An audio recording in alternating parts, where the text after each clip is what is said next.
আসসালামু আলাইকুম ওৰহমতুল্লাহি ওবৰকাতুহু দিন উইথ চাহানা এণ্ড টুৰবুৰ চেনেললৈ আপোনালোক সকলোকে ৱেলকাম জনাইছোঁ। মই চাহানা আজি আপোনালোকৰ আগত আৰু এটা নতুন ভিডিঅ' লৈ উপস্থিত হৈছোঁহি। আজিৰ ভিডিঅ'টোত নামাজৰ বিষয়ে কিছু কথা পাতিবলৈ ওলাইছোঁ। নামাজ মোৰ আগৰ ভিডিঅ'টো যোনে যোনে চাইছে তেওঁলোকে গম পালে যে নামাজ আল্লাহে আমালৈ পঠোৱা এটা গিফ্ট, যি নবীজানৰ হাতত আল্লাহে পঠিয়াইছিলে মেৰাজৰ ৰাতি, আৰু সেই গিফ্টটো আমি আজি পৰ্যন্ত আমি উপভোগ কৰি থাকিবলৈ পাইছোঁ। আৰু কিয়ামতৰ দিনটাক আমি নামাজ যি আমাক আল্লাহে গিফ্ট হিচাপে দিছে, গিফ্ট এই কাৰণে কাৰণ আল্লাহ ৰব্বুল ইজ্জত, আল্লাহ আমাৰ সকলোৰে ক্ৰিয়েটৰ। আৰু মোৰ আগৰ ভিডিঅ'টো যদি আপোনালোকে নাই চোৱা তাত চাব, তাতো মই মেনশ্যন কৰিছোঁ যে আল্লাহে মানুহক যেনেকৈ বনাইছে তেনেকৈ আল্লাহে জিনো বনাইছে, আল্লাহে ফিৰিষ্টাও বনাইছে, আৰু সকলো মখলুককে আল্লাহে বনাইছে। আৰু ফিৰিষ্টা ইমানেই বনাইছে আল্লাহে যে তেওঁলোকে এনিটাইম আল্লাহৰ ইবাদতি কৰি থাকে। তেতিয়াহ'লে আমি মানুহে আল্লাহৰ ইবাদতি যদি আমি নকৰোঁ তেতিয়াও আল্লাহৰ একো ফৰক নপৰে, আল্লাহৰ একো ক্ষতি নহয়। কাৰণ তেওঁ ইবাদতি কৰা আৰু বহুত মখলুক এতিয়াও দুনিয়াত আছে। আৰু আমি মানুহ হিচাপে আমি যদি আল্লাহৰ ইবাদতি কৰিছোঁ, তাত আমি আল্লাহৰ ওপৰত একো এহচান কৰা নাই। আমি নিজৰ কাৰণেহে আল্লাহে আমাৰ ভাল হ'বৰ কাৰণেহে আল্লাহে আমাক নামাজ দি পঠিয়ালে। আৰু সেইকাৰণে নামাজ হৈছে এটা আল্লাহৰ পৰা পোৱা আমাৰ কাৰণে উপহাৰ। আৰু যদি কোনোবাই নামাজ পঢ়া নাই আৰু তেওঁৰ যদি সেইটো কথাৰ কাৰণে একো গিল্টো ফিল হোৱা নাই, তেন্তে জানিব সেই মানুহজনৰ পৰা আল্লাহে যি চিজদাৰ যি হক সেইটো কিন্তু আল্লাহে আপোনাৰ পৰা উঠাই লৈছে, আৰু তেনে কিন্তু হ'ব নিদিব। আল্লাহৰ যি আমালৈ পঠোৱা গিফ্টটো সেইটো কিন্তু আমি ভালদৰে ৰাখিব লাগে। আমি সময়মতে যি আল্লাহে আমাক, বাকীখিনি বাদ দিয়ক, নফিলখিনি বাৰু পাছৰ কথা, কিন্তু ফৰজ নামাজখিনি আমি সদায় সময়মতে আমি 5 ওয়াক্ত যি ফৰজ নামাজ সেইখিনি কিন্তু আমি আদায় কৰিবই লাগিব। আৰু সেয়া কৰিলে আমাৰ নিজৰ কাৰণে আচলতে ভাল। আৰু নামাজ কেতিয়াৰ পৰা পঢ়িব লাগে, কেতিয়ালৈকে পঢ়িব লাগে, কেনে অৱস্থাত পঢ়িব লাগে, তাৰ বিষয়ে আজি কিছুমান কথা আপোনালোকৰ লগত পাতিম বুলি ভাবিছোঁ। নামাজ প্ৰাপ্ত বয়সৰ পৰা আমি আৰম্ভ কৰিব লাগে। যেতিয়া এজনী ছোৱালী আৰু এটা ল'ৰা যেতিয়া বালিগ হৈ যায়, সেই অৱস্থাৰ পৰা নামাজ সেই ল'ৰাটো আৰু ছোৱালীজনীৰ ওপৰত ফৰজ হৈ যায়। আৰু সেই দিনৰ পৰা ধৰি একেবাৰে সেই ছোৱালীজনী বা ল'ৰাটোৰ যেতিয়ালৈকে মত নহয়, সেই তেতিয়ালৈকে কিন্তু নামাজ আদায় কৰি থাকিব লাগিব। এতিয়া কিছুমান ব্যক্তি এনেকুৱাও থাকে যোনে ভাবে যে আমি এতিয়া নামাজ নাই পঢ়া, আমি এতিয়া নামাজ নপঢ়োঁ, আমি যেতিয়া আজৰি পাম তেতিয়া নামাজ পঢ়িম, আমি আজি চাকৰি কৰি আছোঁ, নিজৰ ল'ৰা ছোৱালী লৈ ব্যস্ত হৈ আছোঁ, আমি নিজৰ কেৰিয়াৰক লৈ ব্যস্ত হৈ আছোঁ, নিজৰ পঢ়া শুনাক লৈ ব্যস্ত হৈ আছোঁ, এতিয়া নামাজ নপঢ়োঁ, যেতিয়া আজৰি পাম তেতিয়া নামাজ পঢ়িম। তেনেকুৱা কিন্তু নহয়। ৰিটায়াৰমেণ্টৰ পাছত নামাজ পঢ়িম বুলি সেইটো কিন্তু নহয়। কাইলৈ যদি আপোনাৰ মত হৈ যায়, কাইলৈ যদি মোৰ মত হৈ যায়, তেতিয়া কোনে জানে আমাক আল্লাহে কিমান হায়াত দি পঠিয়াইছে। আমি জানো আজৰি হোৱা পাছত নামাজ পঢ়িম বুলি ৰৈ থাকিলে আমাৰ কাৰণে জানো সেইটো হ'ব? লজিকেলি কথাটো ভাবিবচোন। আল্লাহে যদি এটা বয়স আমাৰ কাৰণে নিৰ্ধাৰিত কৰি দিছে যে এই বয়সৰ পৰা নামাজটো তোমালোকৰ ওপৰত ফৰজ হৈ গৈছে, তেন্তে আমি কোন হৈছোঁ ডিচাইড কৰিবলৈ যে আমি কেতিয়াৰ পৰা নামাজ পঢ়িব লাগিব? আমি আল্লাহৰ মতে চলিম নে আমি নিজেই নিজৰ কাৰণে ৰুলছ বনাই ল'ম? যোনে আমাক ক্ৰিয়েট কৰিছে তেওঁৰ ৰুলছখিনি আমি ফ'ল' কৰিম নে আমি নিজেই নিজৰ ৰুলছ বনাই পেলাই নিজৰ মতে চলিম? সেইটো জানো হ'ব পাৰে? সেইকাৰণে আল্লাহে যি আমাৰ কাৰণে বয়স নিৰ্ধাৰিত কৰি দিছে, আমি সেই মতে আমি কিন্তু নামাজখিনি পঢ়িব লাগিব। আগতে যদি নপঢ়িছিলোঁ, আমাক যেতিয়াৰ পৰা আল্লাহে নামাজ আমাৰ ওপৰত ফৰজ কৰিছিলে তেতিয়াৰ পৰা যদি আমি নপঢ়িলোঁ, আমি আল্লাহৰ ওচৰত তৌবা কৰিব লাগিব। আল্লাহ, আমি তেতিয়াৰ পৰা নামাজ আমি পঢ়িব নোৱাৰিলোঁ, আমাৰ সেইটো জ্ঞানত অহা নাছিল, আমি সেইটো ইলিম আমি পোৱা নাছিলোঁ, বা আমি জানি বুজিও আমি পঢ়া নাছিলোঁ। আল্লাহ, আমাৰ ভুল হৈ গ'ল, আপুনি আমাক মাফ কৰি দিয়ক। কিন্তু জানি বুজি এতিয়া যেতিয়া আমি জানিছোঁ যে আল্লাহে এটা বয়স ফিক্স কৰি দিছিলে আমাক নামাজ পঢ়িবৰ বাবে, তাৰ পিছতো আমি সেই বয়স আমাৰ আজি পাৰ হৈ যোৱাও কিমান দিন হৈ যোৱাৰ পিছতো আমি আজিলৈকে গোটেই 5 ওয়াক্ত নামাজ এতিয়ালৈকে আমি আদায় কৰা নাই ডেইলি, তেতিয়াহ'লে আমি কিন্তু বহুত ডাঙৰ ভুল কৰিছোঁ।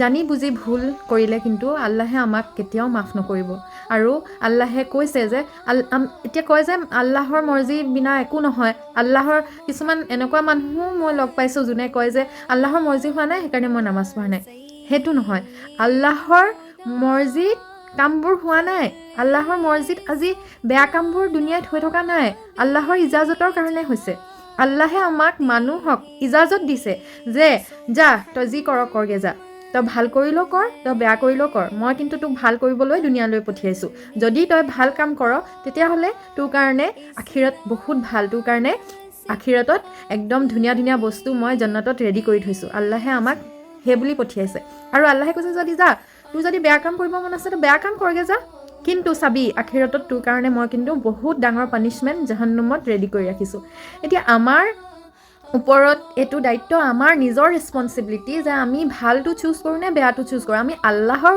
ক'লে নহয় আল্লাহৰ মৰ্জি হোৱা নাই কাৰণে আমি নামাজ নাই পঢ়া সেইটো ক'লে আমি নহ'ব মৰ্জিটো আমাৰ আল্লাহে আমাক ইজাজত দি দিছে যে তই নামাজ পঢ়িলেও পঢ়িবি নামাজ নপঢ়িলেও নপঢ়িবি কিন্তু নামাজ নপঢ়িলে তোক এইটো পানিছমেণ্ট দিম আৰু নামাজ আমাৰ নিজৰ কাৰণেহে আল্লাহে আমাক দিছে যে আমি ভাল হৈ থাকোঁ আমি দুনিয়াত ভালদৰে চলিব পাৰোঁ সেইকাৰণেহে আমাক নামাজ দিছে আৰু তাৰ বাবে আল্লাহে আমাক ৰিৱাৰ্ডছো দিছে আমি নামাজ পঢ়িলে আমি কি ভাল হ'ব আমাৰ লগত সেয়াও আল্লাহে আমাক কৈছে সেইকাৰণে আমি নিজে ডিচাইড কৰিব লাগিব যে আমি নামাজ পঢ়িম নে নপঢ়িম আল্লাহক দুখ দিব আমি নোৱাৰোঁ আৰু নামাজ কি কাৰণত মাফ আছে তাৰলৈ মই এটা বেলেগ ভিডিঅ' বনাম কোন ক্ষেত্ৰত নামাজ আমি বাদ দিব পাৰোঁ আমাৰ কাৰণে মাফ আছে সেইটো লৈ মই অন্য এটা ছেপাৰেটকৈ ভিডিঅ' এদিন বনাম নামাজ পঢ়াৰ আগতে আমাৰ আটাইতকৈ প্ৰথম কামটো হৈছে নামাজৰ কাৰণে ৰেডি হোৱা আৰু নামাজৰ কাৰণে ৰেডি হওঁতে আমি প্ৰথম ভালদৰে অজু কৰিব লাগিব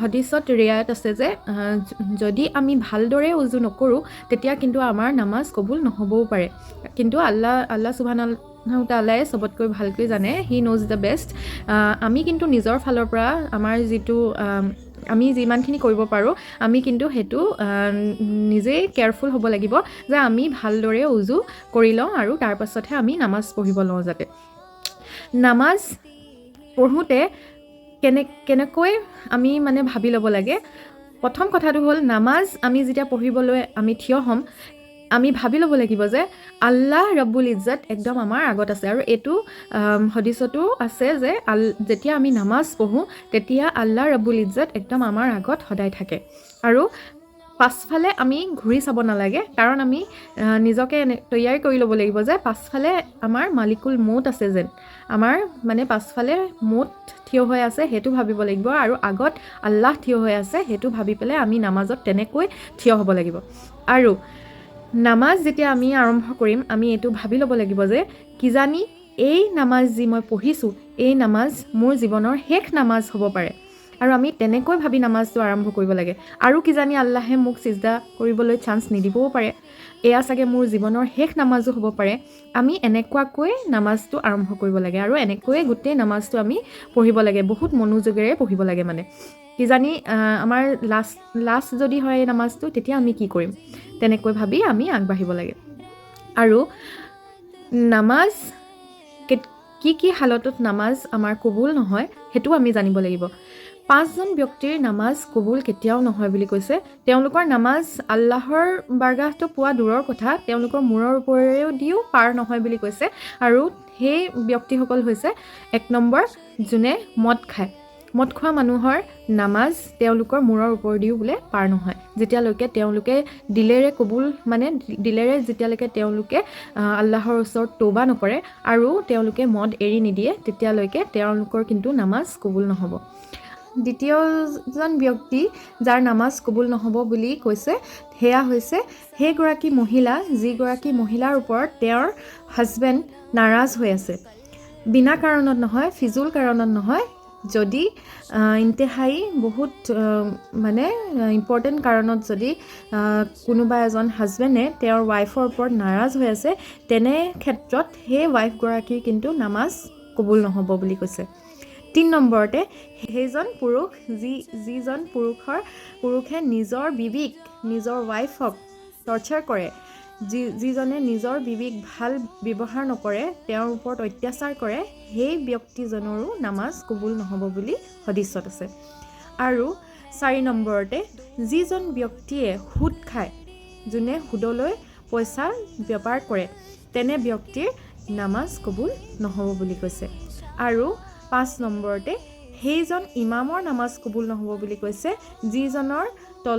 যিজন ইমামে নিজৰ তলত সকলো মানুহকে নামাজ পঢ়ায় কিন্তু নিজে বেয়া কাম কৰি ঘূৰি ফুৰে, তেওঁৰ কিন্তু নামাজ কবুল নহ'ব বুলি কৈছে। আমি কেনেকৈ জানিম যে আমাৰ নামাজ কবুল হৈছে নে নাই? সেয়াও আমাৰ হদিছত আছে। এদিন এজন সাহাবাই নবী পাক সাল্লাল্লাহু আলাইহি ওয়াসাল্লামৰ ওচৰত গৈ সুধিছিলে যে নবী, আপুনি মোক মোৰ নামাজ কবুল হৈছে নে নাই, সেইটো কথা মই কেনেকৈ গম পাম? তেতিয়া আমাৰ নবী পাকে কৈছিলে যে তুমি যদি এটা বক্তত নামাজ পঢ়িলা আৰু পিছৰ বক্তৰ নামাজৰ কাৰণে যদি তুমি বেচেন হৈ আছা আৰু তুমি মানে বাৰে বাৰে কেতিয়া নামাজ হ'ব, মই আকৌ কেতিয়া নামাজ পঢ়িম, তেনেকৈ যদি তুমি ভাবি আছা, ইন্তজাৰ কৰি আছা নামাজৰ কাৰণে নেক্সট বক্তৰ, তেতিয়া তুমি গম পাবা যে তোমাৰ সেই আগৰ বক্তত যি নামাজ পঢ়িছিলা সেয়া আল্লাহে কবুল কৰিছে বুলি।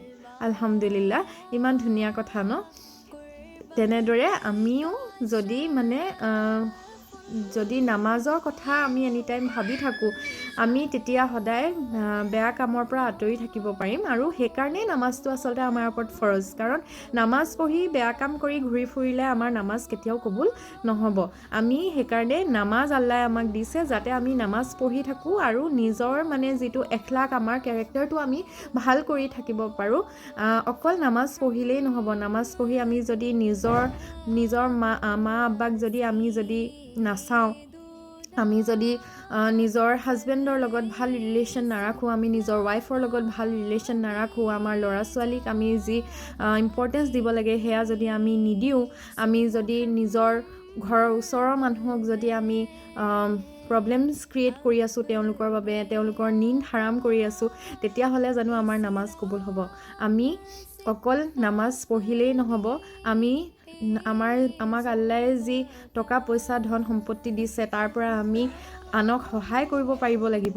আমি নিজৰ মা আব্বাক আমি ভালদৰে চোৱা চিতা কৰিব লাগিব। লগতে আমাৰ যিটো ছ'চিয়েল ৰেছপনচিবিলিটি যিখিনি আছে আনৰ লগত, সেইখিনিও আমি ভালদৰে যদি পালন কৰি থাকোঁ, তেতিয়াহে আমি প্ৰকৃত মুছলমান হ'ব পাৰিম আৰু আমাৰ নামাজো ইনশাআল্লাহ আল্লাহে কবুল কৰিব। আৰু ভিডিঅ' লৈ আকৌ আপোনালোকৰ আগত হাজিৰ হ'মহি। আজিৰ কাৰণে সকলোকে সালাম জনাইছোঁ। আসসালামু আলাইকুম ৰহমতুল্লাহি বাৰকাতুহু। মোৰ চেনেলটো কিন্তু ছাবস্ক্ৰাইব কৰিব নাপাহৰিব, আৰু যদি আপোনালোকৰ এই ভিডিঅ'টো ভাল লাগিছে তেন্তে লাইক, শ্বেয়াৰ, কমেণ্ট কৰিব ইনশাআল্লাহ।